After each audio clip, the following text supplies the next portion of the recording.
Lutuin na natin ang aking adobong pinaghirapan. Ito pong recipe na ito ay namana ko po sa aking mama.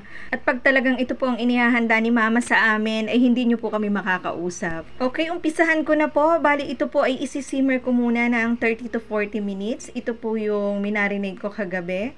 At pagkaraan po ng 40 minutes, ay hahanguin ko na po ang laman. Bali, ihiwalay ko po yung sabaw sa laban. Ito po ay isang version ko ng pagluluto ng adobo. Medyo po matrabaho pero sulit po dahil ito po yung ulam na hindi ka mapapanisan, pati ng kanin.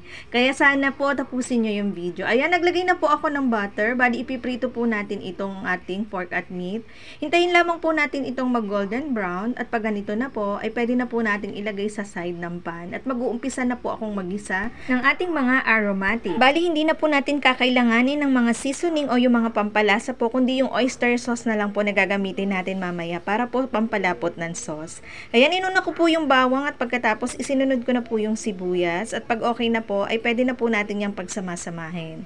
Halu-haluin lamang pong mabuti at pagkatapos po niyan, magkaraan po ng ilang minuto na pagigisa, ay isusunod na po nating ilagay yung ating pinakan sauce na hiniwalay po kanina. Bali, isisimmer lamang po natin ito hanggang sa medyo matuyuan po o yung gusto po nating consistency dun po sa sauce. Karaan po ng 30 minutes na pagpapakulo ay ilalagay ko na po yung ating oyster sauce para po mas lalong magtiken yung sauce at pagkatapos sisimmer po ulit natin ito hanggang sa makuha po natin yung consistency na gusto natin.